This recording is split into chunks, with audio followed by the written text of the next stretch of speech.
कांग्रेस जिला कमेटी के अध्यक्ष इंजीनियर राजेंद्र शर्मा ने पत्रकार वार्ता का आयोजन किया। इस दौरान उन्होंने बताया कि जिला कांग्रेस कमेटी के द्वारा महिलाओं एवं अबोध बालिकाओं के साथ बढ़ते हुए दुष्कर्म एवं युवाओं में फैले मेडिकल नशे के विरुद्ध 3 नवंबर को रीवा बंद का आह्वान किया है। उन्होंने रीवा शहर के सभी छोटे बड़े एवं फुटपाथ व्यापारियों एवं व्यावसायिक प्रतिष्ठानों से अनुरोध किया है कि रीवा में बहन बेटियों के साथ हो रहे दुष्कर्म के मामले थमने का नाम नहीं ले रहे हैं। इसका मूल कारण युवाओं में फैल रहा नशा एवं इंटरनेट के जरिए परोसी जा रही अश्लील सामग्री है। उन्होंने कहा कि हमारा युवा जो बेरोजगारी से त्रस्त है वो कुंठित होकर नशे की शरण में जा रहा है। उन्होंने कहा कि गांव-गांव में फैली शराब की पैकारी, कोरेक्स जैसी मेडिकल दवाओं के नशे में गिरफ्त में जा रहा है। उन्होंने यह भी कहा कि नशे के रूप में दवाओं का इस्तेमाल इतना बढ़ गया है कि गोमती ठेले, सार्वजनिक शौचालय में भी बोतलों का ढेर रहता है। उन्होंने कहा कि कांग्रेस पार्टी का पिछले 6 दिनों से चल रहा लगातार आंदोलन दीपावली न मनाने का निर्णय केवल प्रशासन को चेताने के लिए नहीं है, अपितु रीवा की जनता को इस भयावह बीमारी से सचेत करने के लिए है। उन्होंने कहा कि किसी भी स्थान का विकास केवल फ्लाईओवर या माल बन जाने से नहीं होता, यह विकास वहां के युवा पीढ़ी के भविष्य पर निर्भर करता है। आज रीवा जिले का युवा 2 हिस्सों में है। एक वो बेंगलोर, पूना, कोटा से पढ़ाई पूरी कर बड़े शहरों में रोजगार कर रहा है और एक वो जो बेरोजगारी का मारा कुंठाग्रस्त होकर नशे की गिरफ्त में जा रहा है। आइए आपको सुनाते हैं आयोजित पत्रकार वार्ता के दौरान कांग्रेस पार्टी के जिला अध्यक्ष राजेंद्र शर्मा ने क्या अपील की है। साथियों, आज एक विशेष सूचना के लिए आप लोगों को आमंत्रित किया गया है। इस आपके सहयोग की अपेक्षा के साथ कल 3 नवंबर को जिला कांग्रेस कमेटी के द्वारा रीवा बंद का आह्वान किया गया। ये रीवा बंद का आह्वान हमने मजबूरी में किया। हमारे ज़िले में बढ़ती हुई बहन और बेटियों के साथ जो दुष्कृत्य की घटनाएं हैं, जो दुष्कर्म की घटनाएं हैं और जो हमारे युवाओं में फैल रहा नशा, ये नशा 2 किस्म का है, मेडिकल नशा और शराब की खरीदारी के जरिए पहुंचाया हुआ नशा। तमाम प्रयासों के बावजूद भी ये जो हमारी बहन बेटियों के साथ दुष्कर्म हो रहे हैं वो थमने का नाम नहीं ले रहे। जब हम इस दुष्कर्म के जड़ों में जाते हैं तो हम देखते हैं कि इसके पीछे जो मूल कारण है वो नशा।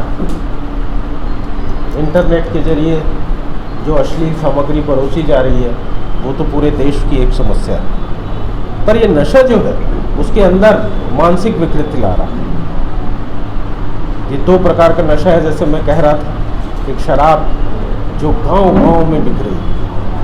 गांव की एक छोटी सी किराने की दुकान में भी अगर आप जाएं तो वहां आपको पेटी मिल जाएगी। यही हाल कोरेक्स की शीशियों का। ये जो मेडिकल नशा है ये तो बहुत ही बड़ी बीमारी है। ये हमारे युवाओं को मानसिक रूप से अपंग बना रही है। आज की तारीख ये है कि रीवा जिला 2 किस्म के युवाओं का है। एक वो जो पूना, बेंगलोर, चेन्नई, कोटा जाकर उच्च शिक्षा प्राप्त कर रहे हैं और रोजगार प्राप्त कर लेते हैं। उनको भी काम करने के लिए रीवा में जगह नहीं है, पर महानगरों में उनको जगह मिल रही है। एक वो युवा है जो स्वयं सक्षम है, जिसके घर में अपना व्यवसाय है, धन है, भूमि है। ऐसा जो युवा है वो अपने घर परिवार के व्यवसाय में लगा हुआ है। और एक तीसरे प्रकार का युवा है हमारे बीच में जो सर्वाधिक, जो लोअर मिडिल क्लास और उसके नीचे के वर्ग का। उसके लिए यहाँ काम करने को कुछ नहीं, कोई रोजगार के साधन नहीं है और मजबूरी में वो कुंठित होकर वो युवा नशे की गिरफ्त में जा रहा है। ये हमारी पूरी युवा पीढ़ी को बर्बाद कर रहा है साथ। ये हमारी बहन बेटियों के साथ पर दुष्कर्म नहीं है, हमारी युवा पीढ़ी बर्बाद हो रही है। किसी दार्शनिक ने कहा है कि अगर किसी स्थान को तबाह करना है तो उसकी युवा पीढ़ी को तबाह करना है। और उसी तर्ज में आज हमारे रीवा जिले का यह हश्र कि गुड़ में एक हृदय विदारक घटना हुई, गैंग रेप हुआ। एक महिला के साथ 7-7, 8-8 आदमियों ने मिलकर दुष्कर्म करते हैं, वीडियो बनाते हैं नवविवाहिता के साथ। अफसोस की बात है कि हमारे यहाँ प्रदेश के उप मुख्यमंत्री हैं, हमारे यहाँ लगातार जीत रहे एक सांसद सदस्य हैं, दोनों ने ही उस पीड़ित परिवार के घर जाना उचित नहीं समझा और ना ही कोई संवेदना दी। पुलिस ने ये काम अच्छा किया कि 4-5 दिन के अंदर पुलिस ने अपराधियों को पकड़ लिया, दरिंदों को पकड़ लिया, किंतु मुख्यमंत्री के इन्वेस्टर मीट में आने के कारण मामला तो कहीं ना कहीं दबाया गया। ये बात भी सही है। हम एक तरफ उनके अच्छे काम की तारीफ भी कर रहे हैं और एक तरफ इस तरफ भी हम इशारा कर रहे हैं कि अगर ये मामला दबाया गया तो नहीं दबाया जाना चाहिए। रोज रोज आप हर दूसरे तीसरे दिन 10वें दिन 20वें दिन अखबार में पढ़ते हैं कि 20 लाख की कोरेक्स पकड़ी गई, 10 लाख की कोरेक्स पकड़ी गई, जब्ती हो रही है पर आवक में कोई कमी नहीं है। आखिर क्या कारण है? हम लोग आईजी साहब से मिले, जब हमने उनके कार्यालय में गए, बीच में प्रशासन ने हमको वार्ता के लिए भी बुलाया, हमारा प्रतिनिधि मंडल गया, हमने उनको सुझाव दिए। हमारे कोई सुझाव किसी व्यक्ति विशेष को टारगेट करते हुए नहीं थे। हमारा सुझाव ये था कि ये जो मामले हो रहे हैं दुष्कर्म के, जो गैंग रेप के मामले हो रहे हैं, इन मामलों के निपटाने के लिए इसको फास्ट ट्रैक सिस्टम में डाला जाना चाहिए। जल्दी से जल्दी इनके नतीजे आने चाहिए और समाज में एक मैसेज जाना चाहिए कि प्रशासन और जो हमारा न्याय है वो पीड़िता के साथ है और तत्काल न्याय मिलेगा। दूसरा सुझाव हमारा ये था कि अगर आपने कहीं कोरेक्स पकड़ी, अगर कहीं आपने पैकारी की शराब पकड़ी, तो वो जो बंदा बेच रहा है, छोटा सा आदमी, उसके खिलाफ आप मामला दर्ज करते हो, करो, किंतु साथ में उस ठेकेदार के खिलाफ भी आप मामला दर्ज करो जो ठेकेदार का बैच नंबर उस शराब में है। अगर वो कोरेक्स आ रही है तो कोरेक्स का डीलर कौन है, कहाँ से आ रही है, उसके खिलाफ भी मामला दर्ज करो। आप उस छोटे आदमी भर के खिलाफ मामला नहीं दर्ज करो। आप अगर मूल स्थान पे चोट करोगे तब प्रतिबंध लगेगा। तीसरा हमारा एक महत्वपूर्ण सुझाव था कि जनप्रतिनिधियों की एक कमेटी बनाई जाए इसकी निगरानी के लिए। लोगों को भी पता चलना चाहिए कि पुलिस क्या कर रही है। पुलिस हमसे कहती है बंद कमरे में कि हमने ये काम किया, हमने ये काम किया, हमने ये काम किया, पर जनता को भी मालूम होना चाहिए कि हमारा प्रशासन क्या कर रहा है। इसलिए हमने कहा कि एक निगरानी समिति बनानी चाहिए। एक सुझाव हमारा ये था कि जो पर्यटन स्थल और धार्मिक स्थल है, जिसमें हमारे ये युवा बच्चे घूमने पार्क में जाते हैं, उन स्थानों पे सिक्योरिटी बढ़ाई जानी चाहिए, आकस्मिक गश्त होनी चाहिए। जिन स्थानों पे ये कोरेक्स और शराब की बिक्री होती है उन पे छापामारी होनी चाहिए। हम जानते हैं कि रीवा में इसका अड्डा कहाँ है, पुलिस भी जानती है इसका अड्डा कहाँ है। तो मेरा पुलिस को एक सुझाव है कि क्यों नहीं आप 100-150 लोगों की एक टीम बनाकर उसमें चारों तरफ से घेरा डाल के और अंदर घुस जाते हैं। जैसे जंगलों में नक्सलाइट्स के लिए ऑपरेशन कॉम्बिंग होता है, उसी तरीके से ऑपरेशन चलाया जाना चाहिए इसके लिए। इन तमाम बातों को लेकर जिला कांग्रेस कमेटी के अंतर्गत विगत 6 दिनों से आंदोलन चल रहा है।